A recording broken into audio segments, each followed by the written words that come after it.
Have You Thanked an Inventor Today? By Patrice McLaurin, illustrated by Diane Wang. This world is full of inventions. Some of them we don't even think about. But if we took the time to think about them, we'd realize we wouldn't want to live without them. You see, inventions, they make our lives much easier, and they also make our lives more fun. So we should thank the inventors who invent great inventions, for without them, we might not get anything done. Like, for instance, when your mom wakes you up in the morning to let you know that it's time to go to school, you stretch and yawn, rub the corners of your eyes, and probably wipe away last night's drool. That's when you happen to glance over at your clock and realize that you're running a bit late. Well, you wouldn't know that were it not for Benjamin Banneker. He invented the first clock in the United States. So you put on clothes and you rush into the bathroom. You wash your face and brush your teeth, then brush your hair. Well, you should thank Little Newman for part of your morning grooming, as the modern day hairbrush was her awesome idea. Afterwards, you're called into the kitchen for breakfast. This morning, it's cereal with fruit and wheat toast. Well, thank goodness John Standard improved the refrigerator, because hot milk with your cereal is pretty gross. And when you're on your way to school, whether you're a bus rider, a car rider, or you walk, you have to thank Garrett Morgan for the traffic light. Otherwise, none of our streets would be safe to cross. Then after you've settled into your classroom and you've taken out your supplies because you're such a scholar, please remember to show love to Mr. John Love, for his invention was none other than the pencil sharpener. Now, as much as I know that you love to learn, you'll admit that sometimes lunch is your favorite time of day. Well, you can thank John Robinson for your lunchbox, but for what's inside it, it's your mom that you need to thank. And what does mom usually pack in your lunchbox? Tasty snacks that make your belly go yum, like peanut butter invented by George Washington Carver or potato chips invented by George Crumb. Fast forward, the school day is now over. It's been a long one, and you're happy to be home. You check the mailbox invented by Pete Downing, then chill in front of the air conditioner invented by Frederick Jones. Plus, your teacher didn't assign any homework, so you decide to play a few games on the cell phone. Well, if it wasn't for Henry Sampson's gamma electric cell, believe it or not, there would be no cell phone. And these are just a few awesome inventions. There are countless others, other ones that I didn't even mention, like the doorknob invented by O. Dorsey, or the guitar invented by Robert Fleming. Sarah Boone invented the ironing board, and Thomas Stewart invented the mop. Lonnie Johnson invented the super soaker, and W.A. Martin, he invented the lock. So now, here's what I want you to do. I'd like for you to take a moment or two and ponder over how life would be if these inventions weren't created for you. Then, as you lie in your bed this evening and you think about how your day was spent, don't forget to thank an inventor. Then dream about what you'd like to invent. Biographies. Benjamin Banneker was a mathematician, astronomer, and writer. He invented America's first clock in the early 1750s, and he helped to design the city of Washington, D.C. Thank you, Benjamin Banneker. Frederick McKinley Jones was a mechanical and electrical engineer. He invented a portable air cooling unit in the 1930s. Thank you, Frederick Jones. Garrett Morgan was a repairman and business owner. He invented the three-light traffic signal in 1923. He also invented an improved sewing machine and the gas mask. Thank you, Garrett Morgan. George Washington Carver was a teacher at the Tuskegee Institute. He invented over 100 products with the peanuts, including peanut butter and gasoline. Thank you, George Washington Carver. George Crumb was a cook and a restaurant owner. He invented the potato chip in 1853. Thank you, George Crumb. Henry Thomas Sampson, Jr. is an inventor and a nuclear engineer. He invented the gamma electric cell, which is the cell used in powering cell phones, in 1971. Thank you, Henry Thomas Sampson, Jr. John Lee Love was an inventor. He invented the portable pencil sharpener in 1883. This pencil sharpener was also known as the Love sharpener. Thank you, John Love. John Robinson was an inventor. He invented the lunchbox in the 1890s. Thank you, John Robinson. John Standard was an inventor. He invented an improved model of the refrigerator in 1891. He also invented an improved oil stove. Thank you, John Standard. Lonnie G. Johnson is a nuclear engineer. He invented the Super Soaker water gun in 1982. He also worked on space missions to Jupiter and Saturn. Thank you, Lonnie G. Johnson. Lyda Newman was a hairdresser and a women's rights activist. She invented an improved model of the hairbrush in 1898. She also fought for women's right to vote. Thank you, Lyda Newman. Osborne Dorsey was an inventor. He invented the doorknob in 1878. He also invented the doorstop. Thank you, O. Dorsey. P.B. Downing was an inventor. He invented the street letter mailbox in 1891. He also invented an electrical switch for railroads. Thank you, Philip B. Downing. Robert Fleming Jr. was an inventor. He is best known for inventing the guitar in 1886. Thank you, Robert Fleming Jr. Sarah Boone was an inventor. She invented the ironing board in 1892. Thank you, Sarah Boone. Thomas Stewart was an inventor. He invented an improved version of the mop in 1893. He also invented a metal bonding machine. Thank you, Thomas Stewart. W. A. Martin was an inventor. He invented an improved version of the lock in 1889. Thank you, W. A. Martin.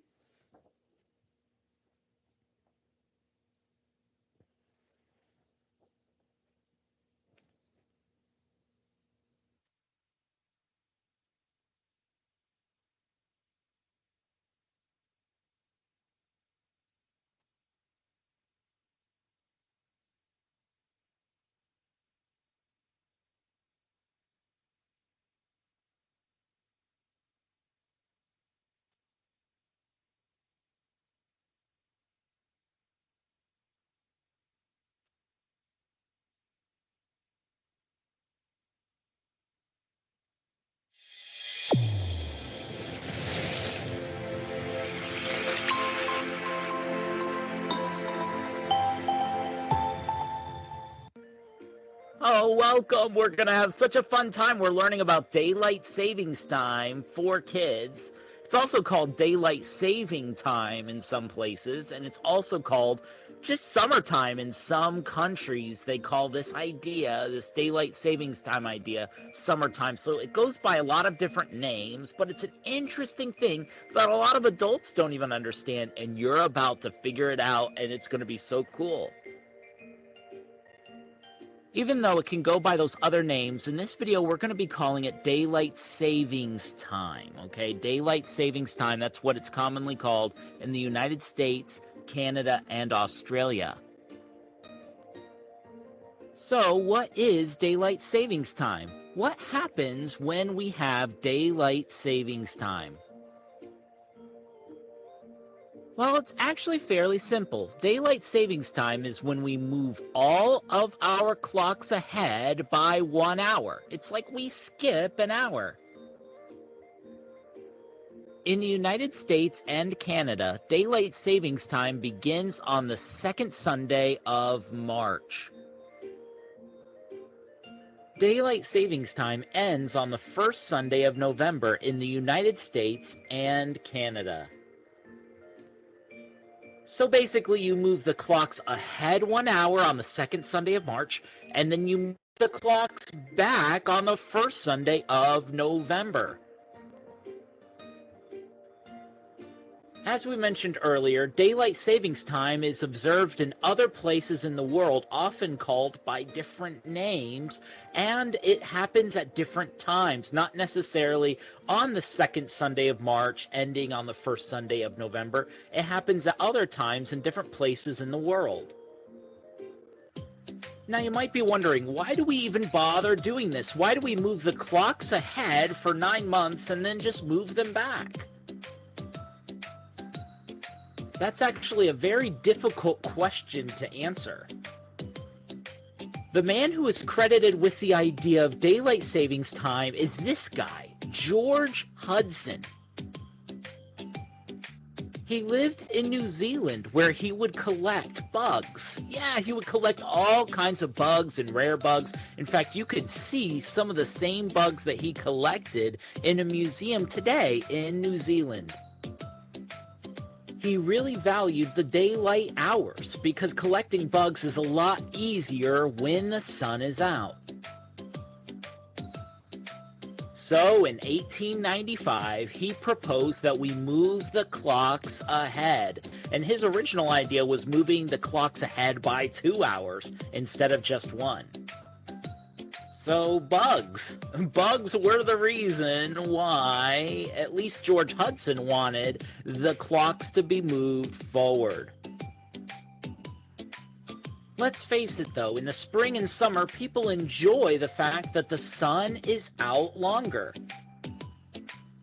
The other benefit people think of with daylight savings time is that it reduces energy costs. Years ago it did, but today a lot of people don't spend time outdoors as much. They stay indoors, which means they spend almost the same amount of energy. A lot of other people think, well, it helps farmers, but farmers usually get up early in the morning anyway, so they're not really gaining an hour, and a lot of them don't appreciate how it messes up their schedule, especially with their animals. The truth is, just like with George Hudson, the main benefit is you get more time in the evening, which means you have more time to explore, to be outside. You know, daylight savings time might seem silly. In fact, the states of Arizona and Hawaii refuse to even do daylight savings time. They're just like, no, it's not worth it. Not gonna do it. You know, we're opting out. But especially if you spend time playing outside, exercising, and exploring your world, daylight savings time is actually a really cool opportunity to have even more sunlight in the evening. You might even be like George Hudson and find some really cool bugs. Really cool bugs. What do you think about daylight savings time? Let us know in the comment section below. We appreciate you watching this video, and we hope you enjoy that extra time with daylight savings time. Go have fun, explore your world. Thanks for hanging out with us. You are awesome. In the middle of the screen, you can see there's a button you can click to subscribe to our channel, or you can click one of these two boxes to watch a different video. But don't stop learning now. Go ahead, click.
This episode of SciShow Kids is made in partnership with our friends at Soil Cycle.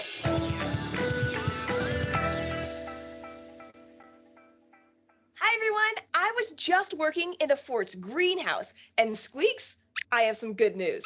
The plants are doing really well. Pretty soon, we should be able to make a yummy salad out of the vegetables we're growing. Gardening can be a bit dirty, but it's worth it. As I was cleaning up, I started thinking that maybe we should take a closer look at the dirt our plants grow in. What we often think of as just dirt, especially when we have to clean up, is really interesting. Scientists would actually call the dirt in our gardens soil, and it's home to an incredible number of things. Oh, that's right, Squeaks. We can see a few animals like earthworms when we're digging in the garden, and they're super important. They help the plants in our garden to get the air and food they need to grow. But there are other living things in the soil that we can't see with our eyes. We need tools like this microscope to see them. Let's give it a try. Howdy up there. I had a feeling I was being watched. Oh, hi. We didn't mean to startle you. I'm Jessie, and this is Squeaks. We're hoping to learn more about the kinds of living things in soil. Well, you sure have come to the right place. Name's Grady. Glad to meet you. I'm what's called a tardigrade. Some people like to call my family and I water bears or moss piglets, but we're our own little group of living things. Emphasis on the little. Most of us are only half a millimeter long, about the size of a period at the end of a sentence. So we tend to get overlooked a lot. Well, I'm sure glad we didn't overlook you. Would you mind telling us a little bit about your neighborhood? Well, it would be What'd you my put on? pleasure. The soil I live in is a mixture of things like water, small pieces of rock, and air.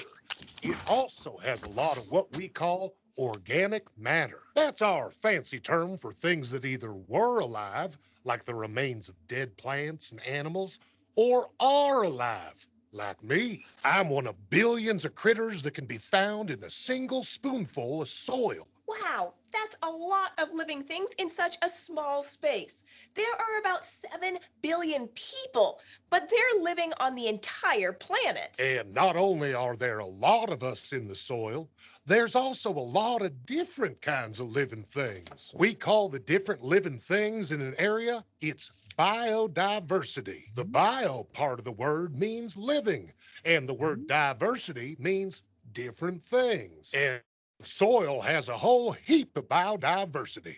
There are more different kinds of living things beneath your feet in the soil than there are above the ground. That's amazing. What's even more amazing is how the living things in the soil and life above the soil are connected. Take the plants in your garden, for example. They're stuck in the ground by roots, and those roots also help them slurp up things they need, like water. But they also release stuff into the soil, like sugar. Microscopic living things, called bacteria, can use this sugar to grow, And in return, some kinds of bacteria release things that the plants need. Well, that's a win-win. And that's only one example. Other living things called fungi also work together with plant roots. Fungi is a science word for the group of living things that includes mushrooms. It's kind of like how we talk about plants or animals. There are actually millions of different kinds of fungi, including the ones we see growing out of rotten logs when we hike, or the tasty mushrooms we like to eat.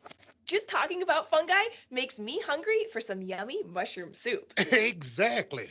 Though these fungi I'm talking about in the soil don't look like the ones you put on your plate. They grow in super thin strands that extend outward from a plant's roots. In fact, they kind of act like extra roots that help the plant pull things from the soil. It is kind of nice of them, isn't it? Of course, they benefit too. In return for helping out, the plant gives the fungi some of the food it makes and other useful things. It's a sweet little partnership. Though not all soil fungi and bacteria hitch themselves to roots. Some get energy by breaking down the dead plants and animals I mentioned earlier. They're what we call decomposers. You can think of decomposers as the soil version of the workers that pick up the recycling in your neighborhood.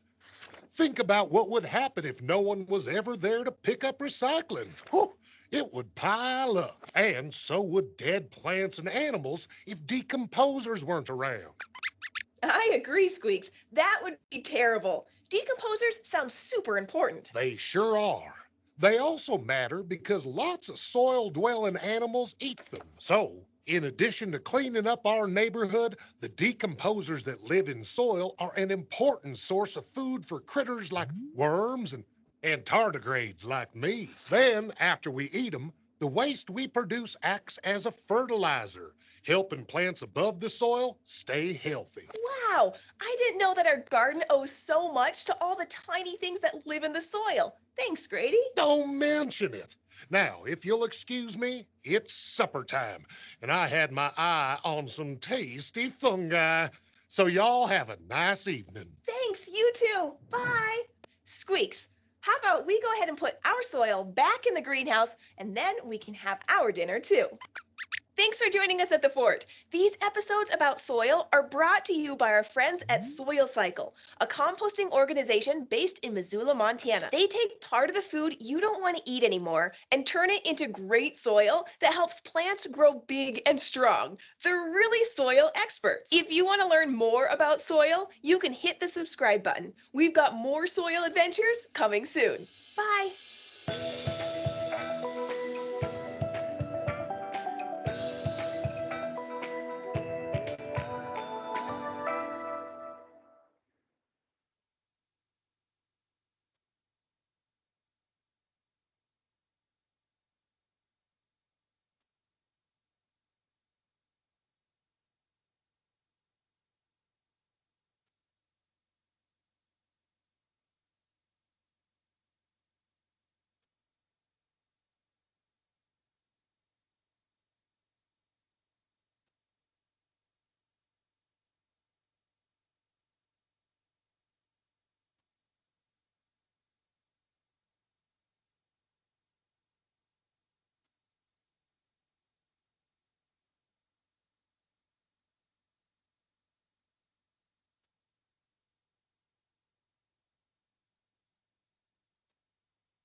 Good morning, Cowboys. Welcome to the ranch. I'm Reagan. And I am Cameron. Today is Tuesday. It is day 2 on the specialist schedule. Happy to Luis Castro Reyes, Carter Cronin. This is our 29th week of school, and we have 13 weeks left in the school year. Please rise for the Pledge of Allegiance. I pledge allegiance to the flag of the United States of America and to the republic for which it stands, one nation, under God, indivisible, with liberty and justice for all. And now for the cowboy vow. I vow to be my best today in everything I do and say, respecting myself and others too, being kind and responsible in all that I do. Using self-control as their number one rule, I will make good choices for me and my school. These cowboy vows help me do all I can to achieve my goals and be all that I am.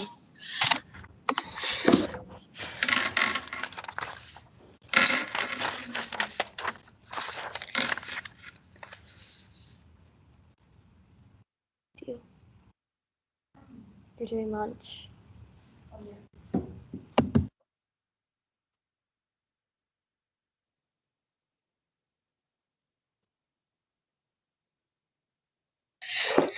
I know what I want for lunch today. Do you? Here's our choices. Chicken sandwich, PB&J pack, cheesy broccoli, and fruit. You are never too old to set another goal or new dream. Les Brown. Hey, want to hear something funny? How do we know if the ocean is friendly? How? It waves. The weather today will be a high of 70 degrees. March 20th is the first day of spring. We are finding fun ways to celebrate March all month long. Do you want to be on the morning show? Go to Southwest Media Campus page and submit a video of yourself reading a book to possibly be featured on the show.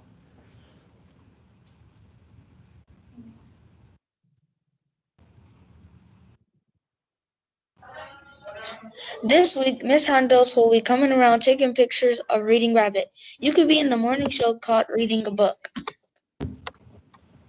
Teachers, please don't forget to send your attendance in.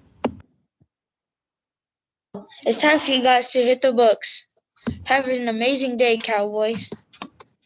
The official Southwest time is 7:38 a.m.